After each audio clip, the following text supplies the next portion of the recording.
front of the fence. Okay, there you go. And you have to draw the line, especially when coaching, to make sure you keep everybody disciplined.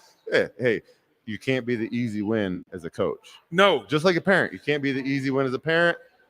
You start getting too skinny after your football career, walking down the street. You can't be have people looking at you thinking you're an easy win in a fight. Never be the easy win. Never be the easy win. Well, that's a great way to lead into this game, because, I thought it was going to be an easy win. I thought it was going to be an easy win for us. I definitely, going into this game, I thought this was going to be a easy win, that we were going to come in here and just put it to Atlanta. Yeah, dude, first early in the season, it's hard to really get a read on anything. I didn't know what to expect. Kind of like we talked about with the first game, being in Brazil, kind of anything was out the window. Anything could happen. As it goes on and the season progresses, you're going to be able to get a little better feel for the teams and stuff. I tell you, I have a feel. I don't want to play New Orleans next weekend. Well, they gave me a feel. I didn't really have a feel for Atlanta, but I do now. I going into this game, I thought that that things were going to click a little bit better. That this was going to be home opener, feeding off the energy, just everything that's happening in the stadium. The vibe in there was just super positive. You got Kelsey running around, dressed up, having a blast. You got Fletcher Cox and them up on the stage at Xfinity. Nick Foles, you're celebrating Nick Foles, Philly special night. He's coming home, retiring as an Eagle. Yeah, it was going to be a huge night. Vibes were through the roof, and then the game Immaculate started. Vibes. And then the game started. I think that when you go back and you just look at the way things played out, how because this was earlier in the game, how important do you feel that not going for the field goal was to this game? Well, in hindsight, it looks very important. When you lose by one and you don't go for a field goal early in the game, we were always under the impression when you have a chance to get points, you get points. Yes. 3 points is better than 0 points. Absolutely. And that's just, dude, this whole thing, that's 2 slow starts in a row. Mm-hmm. And forgive me if my speech is a little off. I got some mouth hardware going on. Orthodontry. So I'm still working on how to speak with it. Yeah. It's tough. Yeah, you do. I feel like I really have a lisp now. You do. Yes. So I'm working on that. Yeah. But working through it. Yeah. No, it was a slow start 2 weeks in a row. And that's concerning for me. Yeah. Especially when everything is lined up for you. All the hype is right. The huge vibes in the stadium. And then you're going to come out and go, slow start again, dude. I don't like that. But I think that not going for the field goal, just you could just tell the energy was really just you could feel it in the stadium. And I think that once you got down there and it was 4th and 4, 4th and 3. Yeah, 4th and 4. 4th and 4, and you get stopped. I think that right there, you could just feel that everything changed in that stadium. And then from there, I think the rest of the game, you were just fighting, trying to build back up that momentum. Well, dude, a lot of those plays are like make or break plays like that. If you're going to go for it on 4th and 4 early in the game, you better get it. Yeah. Right? Yeah. It falls on your face if you don't. But I think that just getting those 3 points would have sparked something in the team instead of, oh, no, here we go again. Yeah, I agree. And then, you go back and you look at just the way Atlanta attacked them. No rush continues to be a problem for our defense, and I know I'm just bouncing around right now, just kind of go over my first little thoughts about it, but all the bold print. Yeah, all the bold print, it's just, no pass rush, you have some guys that you brought in that you thought that was going to be some major contributors on that side of the ball. It is just not happening. Yeah, I would agree with you. I mean, it doesn't seem like we're able to generate anything, and you would think that, if we were just going to rush 4, we'd be able to make something happen back there. But, you don't want to have to bring heat to get pressure on the quarterback. You want to be able to have the guys that you're paying a lot of money up front be able to generate their pressure on them on their own. And it's just not happening right now. Is that like are we picking up the scheme slowly? Because I know it's new, Vic's in here, but they had a whole offseason to work with Fangio's defense, a couple new pieces, like Huff's coming from the Jets. But like, when it comes down to it, like defense is pretty simple. Usually they're the ones that pick it up quickly, like see ball, get ball. Yeah. Right? Fill the gaps, play your responsibilities, don't overreact, based off coverage and everything. But and you can take care of the guy in front of you if he picks the wrong gap. You can cover for your teammates and stuff. But yeah, I just don't get it, dude. One of the things that going into this game, I just felt like, all right, this will be the game that we remedy this no pass rush. You're at home. The crowd is going to get into it. You could possibly beat somebody off the ball. Get a little bit more pressure. You got Kirk Cousins back there that's not completely healed. Couldn't really move around in the pocket. Surely this is the game that we're going to pin our ears back and get after the quarterback. And it did not materialize. I thought that when you look at, that Jalen Carter, first of all, okay, you get the whole story now that, hey, Jalen Carter didn't start because he missed a team. He was late to a team issue. And, they were like, all right, we sat him down for 5 plays. I've been there, done that. Yeah, we've all gone through we that. all live. I don't cast rocks in that, that right there. I live in a glass house on that one. A very tall glass house. Yeah, but it was only one time. It was only one time that I was late for something. But and it still makes me mad. I wish I could say that. Yeah, it was only one time for me. But that story comes out. But it just felt like the energy on the defense, like you don't have where are the guys that get up and when you make a play on defense that's going to get up and be that spark plug on this defense? I don't know, but I remember like not last year, but the year before, everybody had their own little dance, their own little celebration. Like even if they didn't make the play, they were coming through and partying. It was a party out there on defense. I think they need to get back to that. Like, we'll talk about it later, but CGJ's big hit, like they were doing that regularly, like going down the sidelines. Well, he took his helmet off, but yeah, that was a little whatever. That was a little, we can get to that later. Yeah, he was fired up. But you see that, and defensive players, but anytime you have your safety that's making those plays all the time. Because I put out a clip just a couple minutes ago, right before you got here, where when I went through and I watched that game, one of the things that Atlanta did really well is that they ran that ball. Dude, I was just gonna say that. And like, I don't know, is every team good? Like, is this gonna be like a continual thing? Yep, every team in the NFL is good now. Yeah. I mean, but they did an excellent job.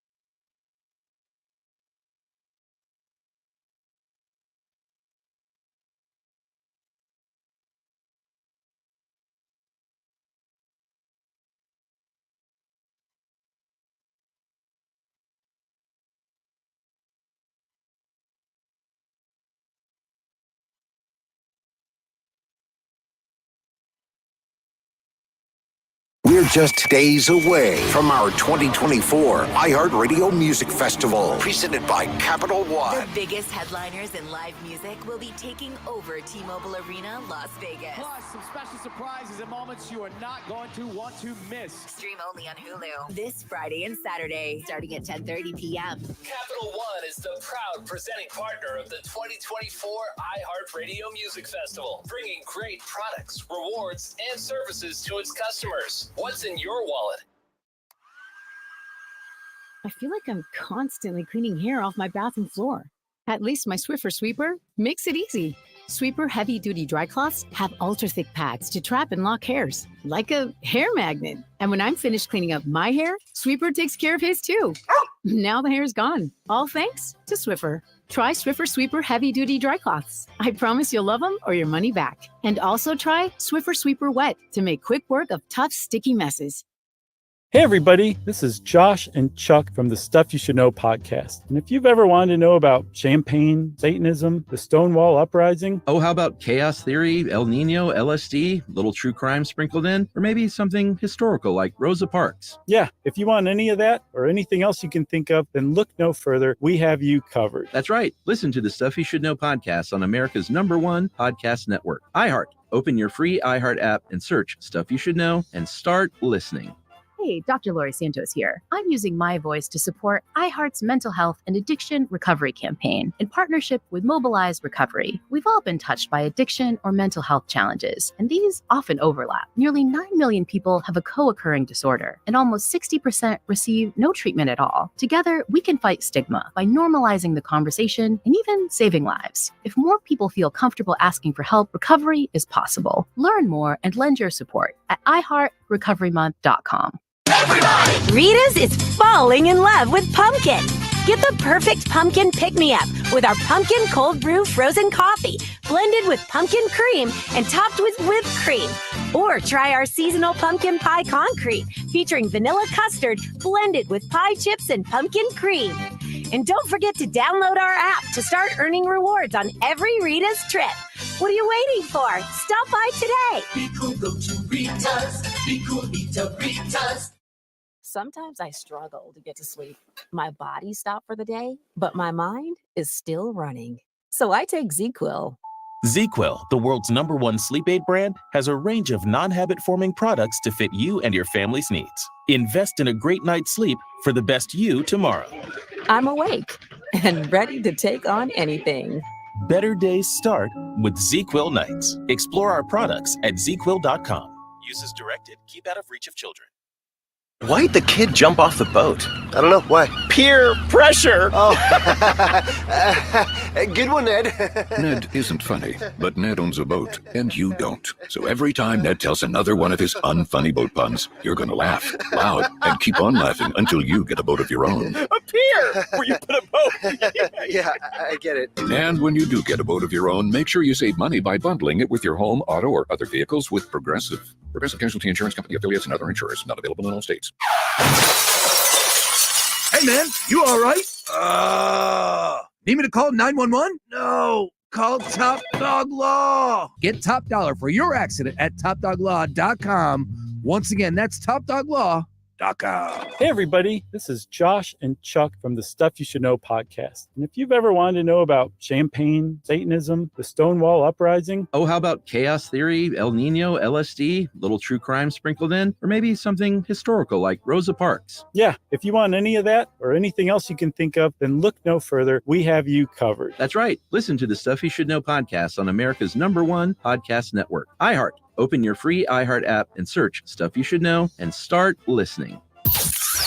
Now, a year in rock spotlight, 1967. Try to set the night on. In January of 1967, Los Angeles band The Doors released their debut album, which eventually goes. There was a lot of hype around bringing him in. Yeah. You know, one of Washington's top receivers is here for us. You know. Yeah, supposedly it was going to be another team starter was going to be one of our backups, and now if there's another team starter and our starter went down, it seemed like he had one catch. One catch. Yeah, one catch. Well, maybe that's why he was on another team. Yeah, one catch. So it was tough to watch that because. With A.J. Brown not being in there, you knew some of the guys were going to have to step up, especially out there at the receiver level. And, when you're saying, all right, that the most of your targets were Slim and Cubby. Yeah, I mean, it's just not what you want. It's not what you want. And it was a lot of, those little receiver screens. You got Slim as a lead blocker out there. Man, come on, man. You know what I'm saying? Like, That's a horrible idea. No, it's a terrible idea. You're gonna get rolled up. Yes. You're gonna be minus another receiver. Yes. Let's not do that. Let's let him go up. I don't need Slim being the lead blocker on receiver screen. Yeah, he doesn't need to prove himself. No, I'm good. I think he's a physical player. Yeah. Well, dude. Okay, so there was a couple. So if we're talking about run game and pass game and the flow and stuff, this has got to be kind of confusing. The illegal man downfield that we keep getting called on. Yes. So that puts Cam in a tough spot. I feel he got 2 called on him. Jurgens, right? Mm-hmm. And the second one that I saw, he got called. He kind of got tossed upfield. Yeah. The D lineman did like a little arm over swim thing and kind of like tried to throw himself by him, but then he got thrown up to the linebacker and they throw a flag at him. Like maybe not the greatest call, but it's obviously something that the refs are paying more attention to this year. Yeah. And why? It didn't even look like it affected the play. Yeah, but okay, so my thing with the RPOs, to me, I feel like whenever the lineman is downfield like that, I think that the quarterback was late with the ball. You know what I'm saying? Because with an RPO, you're supposed to grip it and rip it and let it go. You know what I'm saying? You can't hold on to it. It's a quick read. Yeah, it's a quick read. If you're throwing it, you're getting that ball. You're pulling that ball and you're just letting it go. So sometimes I feel like if it was if he's trying to hold on to it, then you're going to get guys downfield. Because Lane Johnson was called for it as well. Right. Being downfield, and to me, when you're talking RPOs, it needs to be all right. I got my read, grip it, let it go. Because your linemen are trying to sell run, and they don't necessarily know if you're going to pass it or not. Because the run was called. Yeah. So it was a run that was called, but you have a pass built into it, so you have to let that ball go. Right. I mean, yeah. Well, how did you think Jalen played? I thought he played an okay game. I didn't think it was bad. You know what I'm saying? I think that I want to go back when I can watch all 22 and really see if there were any things that he missed out there. I thought that sometimes the game plan may have been a little bit flawed and not scheming some guys open. But I think that, again, having A.J. Brown missing was just it made it a lot easier for defensive players to kind of key on certain guys. But one of the things also I'm kind of tired of seeing when you're looking at Jalen Hurts is, you got Saquon Barkley back there, man. I don't need to see Jalen running quarterback powers. See, I was thinking the same thing when I was watching the game, but at the same time, take that away from him, and I don't think he's an elite quarterback.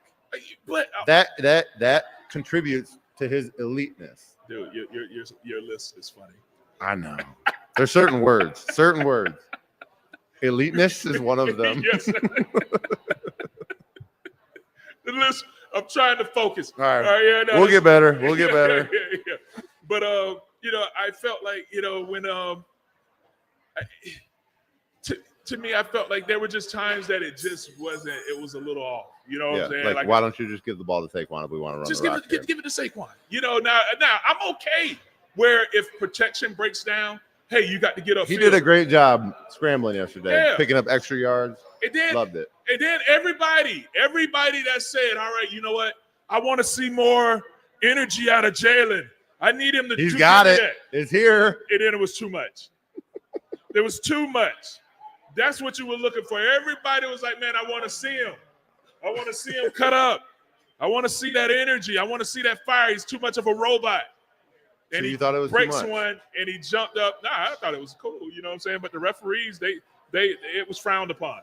They did not like it. The referees did not like it. And it was called. So there you go. You like, all right, this is what you want. But he is way more emotional, flexing, getting up, getting excited for the first down. I like that. I like that. But is it him? No, I think it's no. I think Jalen is at his best when he's more just all right. I'm focusing ice cold. Yeah, ice cold. I'm focusing on the task at hand. I don't want it to become a show where you feel like, all right, I have to do something because then now once you do that, I feel like then it turns into his game. Yeah, you know what I mean. And then you got a penalty for trying to show out. Yeah, I think it's really easy, especially after game 2, for the fan base, and a lot of people are just kind of like, oh, I don't think he's that guy. Because I heard a lot of people. Oh, man. And I'm like, let's just all calm down. Yeah. We're quick to anoint. We're quick to take the crown off their head. Oh, yeah. Let's just see how all this plays Fire out. everybody. You know what I'm saying? Like, everybody needs to be fired. What do you do here? What is it that you say you do here? You know, it was just tough. I thought that, you know, that was a tough one. That was a tough one, man. Because I'm just telling you, man, just going into this game, I was hyped. I was enjoying the vibe in the city, man, just tailgating, out there hanging out. I'm at Xfinity Live, just having a blast. Oh, you were over there. Oh, yeah. For the Kelsey experience. Oh, yeah. Well, I did the pregame show with Green Legion. Had Okay, a blast yeah. with the group there, man. And then I saw Kelsey out there. He had Santa Claus on the stage. You know, somebody, I think it was Nick Foles. Couple underdogs. Yeah, they got the underdogs over there, man. It was good. Philly was ready. Oh, yeah, man. I mean, the energy was through the roof. And I'm out there just walking around, tailgating, hanging out, you know, and, you know. Yeah, I saw you. Yeah. Just you look like you were tailgating. Oh, yeah, just mixed in with the people, mingling in, you know, having a blast with my kin folk, you know, just ready to let's go get this win. Because I'm feeling like, all right, we you know, we're going to celebrate now, enjoy ourselves. Then we're going to celebrate afterwards because we just had a big home opener. We're bringing Nick Foles in. You know, all of this is going on. This is positive energy. Yeah. Started off super positive. And then we ended it with a Dirty Bird. I saw Dirty Birds on the field. There was a Dirty Bird. I didn't like that. No, I did not like it. They went back to the Dirty Bird. I didn't like that at all. I mean, if I was an Atlanta fan, I would love to see that. Oh, yeah. Did it take it back to the Dirty Bird? Take it back. Yeah. That was yes, but no, I did not like seeing that. Man, let's take a break real quick, and then we can come back and talk a little more ball. All right, cool. Hey, if you're listening to me right now, I have one thing every business needs most: attention. Think about it. We swipe and scroll past stuff all day, but when we're driving, cooking, working out, we're also listening. That's the magic of audio at iHeart. We're in your next customer's ears while they're living life and listening, just like you are right now. So get your customers to listen up today using radio, digital, and podcasts. Call 844-ADD-HELP-5. That's 844-ADD-HELP-5. Hey, everybody, this is Josh and Chuck from the Stuff You Should Know podcast. And if you've ever wanted to know about champagne, Satanism, the Stonewall Uprising. Oh, how about chaos theory, El Nino, LSD, little true crime sprinkled in, or maybe something historical like Rosa Parks. Yeah, if you want any of that or anything else you can think of, then look no further. We have you covered. That's right. Listen to the Stuff You Should Know podcast on America's #1 podcast network, iHeart. Open your free iHeart app and search Stuff You Should Know and start listening. It's the Marketer's Report. Today, Erica Taylor, Chief Marketing Officer of Genentech, explains how audio is an ideal way for brands to tell their stories. Everyone is listening somewhere, somehow. I think that there's something deep in all of us that enjoys listening to and telling stories. When I think about what we do here at Genentech, we do a lot to actually tell the broader story of our company and the legacy that we stand upon. 45 years marketing more than 40 medicines over that time period. And we celebrate that in story form, in audio format. It's a great way for people to learn more about what we offer and to be educated in an easy and convenient way. As the #1 audio company, iHeartMedia gives marketers access to all. Every audience, live conversations, trusted influencers, and the insights and data you need to grow. Not just a media company. iHeartMedia is your access company. If you're a marketer, go to iHeartResults.com. Hey, what are you doing up on the step stool? About to clean these light fixtures. The whole family's coming over. And if there's even a speck of dust in the house, my abuela will find it. Here, I got a Swiffer duster to help with that. A Swiffer what? A Swiffer duster. It has this cool extendable handle that reaches 6 feet to get high and low, with fluffy dusters that easily trap and lock dust. So no more step stool? No more step stool. Easily trap and lock dust from hard-to-reach places with the Swiffer duster. Love it or your money back. High five! Up top! Heck yeah. Dave's company just got the first ever 5-year price lock guarantee from Comcast Business. Yeah, 5 years. It's 5 years of gig speed internet. High five for gig speed. 5 years of advanced security. Security win. And 5 years of a great rate that won't change. Our rate ain't changing. All from the company with 99.9% network reliability. There it is. He hasn't given this many high fives since Deborah brought in her famous banana bread. Woo-hoo. Now he's got savings. I'm so excited. Yep, Dave's feeling it. But it's only for a limited time, so don't wait. Switch today and ask how to get the first ever 5-year price lock guarantee from Comcast Business. Powering 5 years of savings. Powering possibilities. Comcast Business. And it's hurting, but I am not stopping. Ends 9/22/24. Guaranteed rate applies to monthly service charge for new customers on qualifying internet bundle, excluding taxes and fees. Other restrictions apply. Okay, everyone, what did you think of the chocolate bar? It's too chewy. Feels kind of chalky. Too much nougat. I need to go brush my teeth. Business is booming for Steph's small marketing research firm. After all these focus groups, there's only one conclusion. I need more researchers. And she's way too busy researching Does this have peanuts? to waste time researching resumes. I need Indeed. Indeed you do. Put our matching platform to work so you can spend less time searching and more time connecting with talented candidates. Visit Indeed.com/credit and get $75 towards your first sponsored job. Terms and conditions apply. Spreads, totals, and all the prop bets in between. It's The Gambler. You are listening to The Blind Side, featuring former Eagle greats Trey Thomas and Todd Herremans. Welcome back to The Blindside Show with Todd and Trey. Trey and Todd, however you prefer. Yeah, Todd and Trey, left guard, left tackle. Blind side. Blindside. Yeah. The most important side. Yeah, exactly. You know what's funny, though? When we had Mike Vick as a QB and I was playing right tackle, they didn't change my salary none ting. They didn't know. None ting. I even brought it up. I was like, hey, you guys know Mike's a lefty, right? Yeah. They're like, yeah, it's okay. He's just going to run. Yeah. No, we're not changing it. We're not changing the rules of the game. Yeah, wow. He actually prefers to have his front side protected more, Todd. This way he can backwards spin out of it if you get beat. Yeah, there you go. All right. So very somber today after that game. You know, a lot of people not really knowing how to feel. I want to flip it. I want to make it positive. Okay. I want to see. You want to see me do this? Yeah. Okay. Let's see. Last year, we won a lot of games early because we gutted it out and found a way at the end. Uh-huh. And I think it covered up a lot of like bad stuff. And people just overlooked it. And they're like, oh, man, what a heroic win. Mm-hmm. Now we lost a game that could have been a heroic win. And instead, we're sit here to face and look at it and just be like, all right, what do we got to fix? Yeah. You know, you got the fan base wanting some things to happen. You know, we know that it wasn't our best performance. We know that there's some things that need to be addressed. I think it's better now to have this happen than to continue to win all these first 5-6 games, you know, with a little bit of a facade over top of it.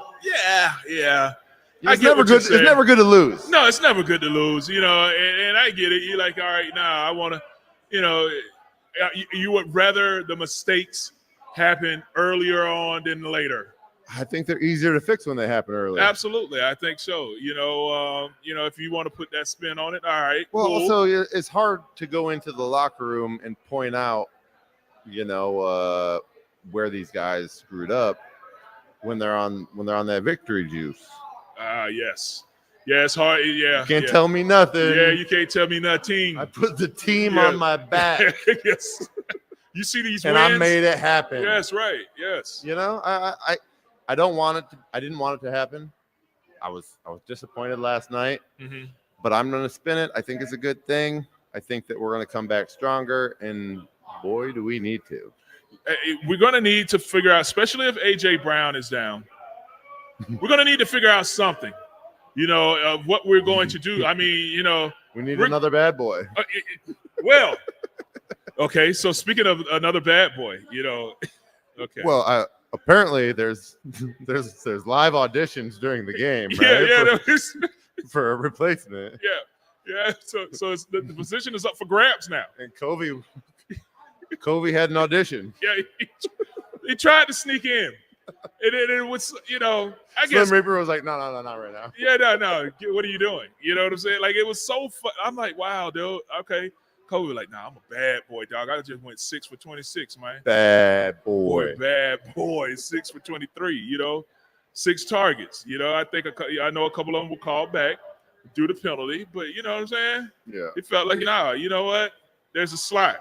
There's a spot open. I'm feeling it. You know what I'm saying? I'm a bad boy too. And yeah, just no. What are you doing? Measurements were off. Yeah, it was just all bad. But he tried. Yeah. Hey. But I think that, what? I think that on the serious note, that I think that he took advantage of the situation that was given to him. He made some really nice plays out there. I thought that, Yeah, I don't think he dropped the ball. No. He had his number called and he did. I did what was asked of me. He did the best he could. Hey, I gave you what I had. I made some plays. He caught some passes, and he got you positive yards. He's definitely not the reason that you lost. He gave you what he had. I thought that, I thought it was productive performance for him. I think he answered the call. Yeah. Hey, in person, the new kickoff looks weird. I don't like it in person at all. I don't like it on TV. I didn't really pay much attention to it on TV. But in person, it looks like they start the play, and the majority of everybody forgot that it started. Yeah. It looks like a false start. Yeah, like everybody's just standing, waiting. Okay, hold on. Okay, now we can go now. I don't like it. I don't like that you have to announce when you're going to do an onside kick. So hey, we're going to try to get the ball back. Yes. Hey, everybody, this is what we're going to do. We're going to try to onside kick this. You should. Okay, so is the little blooper kick kind of out of play now? You can't really do that anymore. I guess. Well, yeah, if you can land it in that little spot there, but you can only land it. I don't know, man. It's that sometimes you just need to leave stuff alone, and I don't think that was worth the change. But whatever, But with the onside, so here's my question: if you make the announcement of saying, "All right, I'm going to do an onside kick," and then you're like, aha, I got you. We did it. Yes, it's going to be a traditional kick. We're going back old school. Just to mess with you. Wait, yeah. So can you call an onside and then kick it deep? Yeah, go regular kick then. But you can't go regular kick and kick an onside.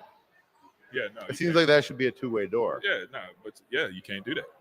You have to announce it, and I think you have to stick to Trey, to I it. think we need to be on the rules committee.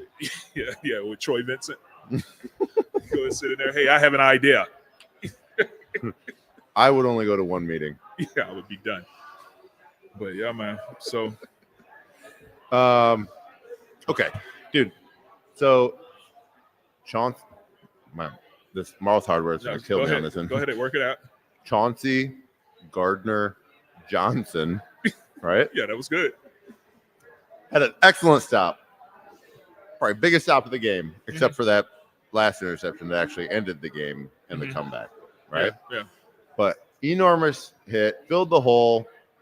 I didn't know it was him until I saw the replay. Yeah. Well, I mean, and him running down the field with his helmet off. With his helmet off. I thought it was a linebacker that came in there stuck him like that, dude. Like he stuck him. Yeah, it was good. That's what you need. What you're supposed to do. That's what you're supposed to do. Good job. You get a plus for that play. Yeah, you get a plus on that. Now you came in. Did he take his helmet off? I'm sure he did. Where it was kind of loose a little bit. I need y'all to see. It would have been much easier to just tap it back on. Yeah. No. Y'all gonna see my face. Yeah, you're gonna see this. And Sirianni, I think, was running up in the field. background. All right. To my next conversation. Hold up. Okay, go ahead. I don't mean to jump around. No. But it's in there. Yeah. Because you can't really see CGJ celebrating that without Sirianni in the background. Yeah. Is Sirianni too much? The running up and down the sidelines, the running down, I don't even see the other players doing that. All the theatrics. Dude, who came over to see who came over to Gardner Johnson after that? It was Sirianni and Dom. Yeah. I mean, yeah. Sirianni is like a very emotional guy. He gets very fired up. Energy is, he's always the height. I guess that's what you have him there. if he's not calling plays, what are you doing here? you know, and so I am the energy. I am energy. I'm going to be the guy that's going to hype you up, going to be out there, high five you, get the good butt slap in, and you go, good job, you know, chest bump you, whatever it is to kind of keep the energy levels high. Yeah. I think it's too much. Okay. To me, I feel like he's dipping into the players' spotlight a little bit and like, hey, me too. Okay. And that's kind of how it's coming across on the screen. Listen, I like Sirianni. Mhm. Talk to him, like him as a guy. Seems great, right? Yeah. It's just not the coaching style that I'm used to. Yeah, Big Red was not running down the field. You know what I'm saying? You had to come to Big Red Yeah. if you wanted to celebrate with him. Yes. Yeah, you got to go find him. He's not going to meet you at the hash marks to chest bump you. You know. Neither was Chip. No. Chip wasn't doing that either. No, he definitely wasn't doing that either. You know, so yeah, it is a little different. You know, the way he is there, and you know, Coach Sirianni. I think that right now, especially the way the game came out, and when people were asking me like, "Hey, wait a minute," you know, he called the play. And it just didn't work. That wasn't on me. You know what I'm saying? I just want to be clear that. Wait. What are we talking about? I think they asked Coach Sirianni after the This game. is in the press conference? Yeah, press conference. They're like, hey, you know, it was this called. is why we gave him all the responsibility. I mean, this is what y'all wanted. Yeah. You know, so you can kind of sit back and take the role of, hey, man, I'm doing my part. It's only going to work for so many games, Trey. hey, I did my part. I hyped everybody up. Now, as far as the calling of the plays and all that, hey, man, that's on him. Here, you can talk to Kellen. Yeah, you go and talk to him about that. You know what I'm saying? But me, I did my part. I hyped up everybody. I consoled anyone that was, you know, I put my arm around them if there was some talking that needed to happen during the game. But you know, as far as the plan and everything, hey, you need to talk to Kellen or you need to talk to Vic. How do you think that locker room went afterwards? After the game? Yeah, you think is this a uniting loss? Is this a finger pointing loss? Well, when you go back and you look at just how, you know, the way the game played out, I think that this is, you know, a team that probably needs to have some hard conversations, especially on the defensive side of the ball when guys are getting pushed around. When you see some of your defensive players getting pushed around where, you know, the safeties and corners are the guys that are bringing down these running backs, you know, I think some hard conversations need to be made. Here, let's have a hard conversation. You be the coach. I'll be the player that's getting pushed around. I want to see how this is going to go. No, I'm talking about in between the players talking to each other. Oh, okay. You know what I'm saying? Like, I think those hard conversations need to be within the locker room where players. You're not getting pushed around and I'm getting pushed around. What are you going to say to me? That you need to tighten up, need to pick it up. I need you to be more accountable. I need you to, you know, when you sit down and watch film, I think everybody should be a little honest with each other and just say, okay, you know what? Look, I need more out of you. Because sometimes you can look at Jordan Davis and can tell, like, all right, you know what? Hey, I'm blocked. You know what I'm saying? Yeah. You can I'll see that stay sometimes. Here, maybe bat the ball down or something. Yeah, I pushed him. I gave him 2 hard pushes. He was very strong. He did not move. So I'm just going to hold space here. You know what I'm saying? Like, there are times where so you don't think that they clown each other in film sessions? Because we used to clown each other in film sessions. Yeah. I don't think so. You know, I don't know. You know, because and then it's who's going to do that, you know, because I mean, to me, it seems like Jalen Carter is like a disruptor, someone that's going to be, you know, there are times when he's physical, and then you need sometimes where he might need somebody to kind of pick him up too sometimes, you know, to kind of keep him going. But I know not just picking on Jordan, it just seems like you need to have someone that can be the person that like, hey, man, come on, dude, I need you to tighten up. I need you to give me more, you know, or even with some of the linebacker play. You know, sometimes that could be a linebacker. And it's got to be somebody that's out there almost every down. Yeah. You know what I mean? You can't have situational guys like carrying that kind of responsibility. Yeah. Like I was going to say, you know, BG's vocal. He's that guy. Everybody's got respect for him, but he's not out there every down right now. You know what I mean? Nah, you know, and it needs to be, to me, it needs to, because, you know, linebackers always usually, you know, that guy for the defense. You know, it's the linebacker, your middle linebacker. the hard-nosed, guy that's going to be the like, hey man, to have those conversations with some of the players, because it's not going to be, it's not going to be anybody else that's on this roster where you're saying, okay, who's going to be my emotional leader? Reed Who's going Blankenship. Yeah. Okay. Yeah. Let's get Reed Blankenship to go out there and be your guy, and then you see him, with a running back where he got the running back lined up, and it did not go well. You know what I'm saying? I know, dude. It did not go well. It wasn't. Even our best players had bad plays. I mean, it did not go well, and Bryce Huff. I mean, he's not going to be your guy. To me, he's too new. Yeah, but and then if you get a big contract or you're coming into a new scenario and you're supposed to be that guy, like, but your production needs to speak first. Agreed. Yeah. Agreed. Your production needs to be the loudest thing first, not just you out there just running around, screaming and hollering, and then you're not making any plays. I mean, you go back and you just look at the way these guys rush. To me, I feel like they don't understand how to rush. Well, it could be that there's new pieces and they're not necessarily rushing together. You know what I mean? Like, in the past, we've had a lot of like D tackles and DNs that played years and years together. So they kind of understand like the whereabouts where they can fall in and fold if somebody gets taken outside too far and fill the alleys and the gaps and stuff like that. Yeah. Could it just be growing pains we're looking at here?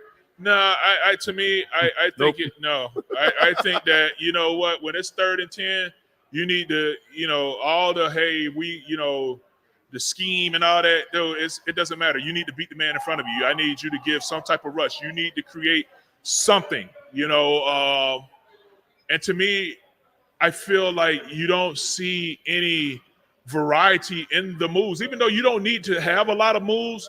But all I see is guys running upfield and running into the offensive tackles, where it's just, hey, I'm going to take my 3 steps, run into you. It's a bull rush. I'm not coming with any thump with the bull rush, so I'm just letting you just lean on you. Yeah, just lean on you, and then the rush is over with. There's no, all right, I'm going to give you a little one-hand stab, get low, get upfield. I don't see any spin moves. Everything is always no long arm, no nothing. No long arm, no nothing. Everything is either going to be a bull rush or you just going to run upfield and just get ran by the quarterback. And that's not going to cut it when you're talking about trying to beat some of these offensive linemen. Guys are too skilled for that. Yeah, way more skilled than when I played. Because I mean, you go back and you look at Atlanta's offensive line. I mean, man, they played a really good game. Dude, I just heard this stat. Jake Matthew was like starting his like 164th game or something. Dude, I didn't even know he was in the league that long. Time flies once you get out, bro. Yeah, it does. It does kind of breeze by. Yeah, but but I thought that when you look at just the way our rushers, there was nothing. I think Milton Williams came in. He had a nice little rush up the middle. Yep. Which was a nice, there you go. You came in, got your sack right up the middle. But other than that, there was nothing where, Kurt felt like he needed to be rushed. Right. And that's not, what you're paying for with this defensive front. Yeah, well, props to the other O-line. They get paid too, bro. Yeah. But these guys, but even when they were running stunts, when they ran games, it was to me, the timing of it wasn't right, where, you had the wrong foot back because a lot of times when I see rushers, when they stutter step, to me, that tells me that you really didn't have a plan, and as an offensive. Or your plan just got shut down. Oh, your plan just got shut down. So you're trying to stutter step, trying to figure something out. And as an offensive tackle, I was always taught, once you see stutter step, stop. Because that all he's going to try to do is try to just stutter step to get his feet down so he can bull rush you, or he's going to try to take you inside. So it was nothing, there were times when they were running games where you're stutter stepping to run the game. And it's like, as tackles, that's not productive as a rusher because the tackle stops, which makes it easier for them to bump it off and switch off the game. So to me, I just felt like, the rush, there needs to be a retooling of showing these guys how to beat linemen. I don't see them using their hands. Yeah, I don't see a lot I think of. they need to get more detailed. Yeah, is a what lot you're more saying, right? detailed into Detail your how work. to attack. You know. Detail your work. I also, like I was saying earlier, I do think it's a relationship, how familiar they are with each other. Yeah, they're familiar. They've been in camp and stuff like that, but they got to get these game reps together for a long time before they're going to be able to do all that stuff just so naturally. All right, so coming up, the Cowboys got beat down this weekend, right? Yeah. New Orleans looks good. Yeah, New Orleans looks good, man. They look like they got a nice balanced attack. Yeah. I'm nervous. We're going down there. Yeah, man, you got Carr there doing what he, I don't know what he was doing. He did a little dance move. What's that? Yeah. Who Dat Nation down there? Yeah, the Who Dat Nation down there, man. So, that's another hostile situation. Yeah, well, better get it figured out. Yeah. Better get it figured out. What kind of pep talk you giving the team this week, Trey? Sure. Man, I really don't know, because this is one of those things where they were like, all right, you know what, guys? You know how coaches always like, all right, you know what, we're going to flush that one. We're just going to, the good old, hey, we're just going to go ahead and just flush that one and move on to the next rep. Yeah. I'm thinking that's one of the speeches that you're going to me, I felt like this loss was really an ego in the coaches. Your ego got in the way. Your ego got in the way. Again, that field goal at the beginning of the game, your ego got in the way, and that's what cost you the game. And then now you come back, and now you find yourself in a situation where you got to get a desperation play. You're trying to throw something to Saquon, and he just drops the ball, and then that's that. So would you call that an aggressive call, a greedy call? What do you think that is? Is that greedy? Or what, on the pass play? I thought they should have ran it. Or even when we skipped out on the field goal, when we didn't take the 3. That's what I was talking about. I felt like, I didn't think it was smart. I think that when you got a game like this with all the emotions that was going on at that stadium, you want to keep the feeling high. So I felt like, just go ahead, take the points. Take the points, keep the energy up, and then we move on to the next play. Instead, you just get shut down, and you could just feel everybody just went in the tank. Do you think, well, that's probably Sirianni's call, right? Yeah, absolutely. Okay, so here we go. Your energy guy is making very important game time decisions on whether to kick it or go for it. Yeah. He brought a lot of energy. Yeah. I don't know if that's the right balance. Yeah, I think that, that's when your energy got in the way, your ego got in the way, and you just felt like, all right, you know what, yeah, we got this. But when you don't, that's the problem. And then you really put your team in a bad funk, because now you're like, oh, here we go again. And then now you got the stadium booing you, and that changes the energy of the game. Oh, were the boo birds out? Oh yeah, you're gonna get booed. Yeah, like, man, come on, dude. Like, I mean, yes, you're gonna get. There were some boos. There were a couple boos in the stadium. I mean, which it should have been. I mean, some of the performances that was happening, there should have been some boos. Yeah, of course. Yeah, absolutely. Of course. Deserve a boo, you get a boo. Yeah. You got, nobody until somebody boos you. I've been booed. Yeah. I've been booed too. It's just part of it. It's okay. You'll be all right. Sticks and stones. Trey, what are you doing this week? Oh man, we got our show coming up again tomorrow. Yeah. Between the Vines. Yeah, it is tomorrow, huh? Yeah. Yeah, tomorrow's Wednesday. Tomorrow's Wednesday. Monday night game threw us off. So we're back in. All right. I think we're about done in here. So if you guys want to check us out, listen to us again next week. We're going to be doing this. We'll be a Monday. Yeah, we'll be Monday nights, 7:30. Monday nights at 7:30. We're going to have the Blindside Show. And if you want to listen to Trey and I travel the world of wine, we're going to be filming Between the Vines, which is filmed live. If you guys want to show up at Calandrino's in Old City at 6 p.m. on Wednesday. Yeah. Which is tomorrow. That's every week. Or you can tune in and catch us on all the platforms. Yeah, all the platforms. All of the platforms. Yes. So, good work, Trey. Good work to you, man. I think you did good with the list, dude. It was awesome. I'm getting there. Yeah. I'm getting there. I actually have some things I could do for it, but it makes it worse. Okay. All right, cool. So yeah, hopefully I just have a beautiful smile when it's all said and done. All right. We're pulling for that. Yeah. Also working on the sponsorship dollars, so maybe you guys will find out who's doing this to me. No free shout outs. Free shout outs.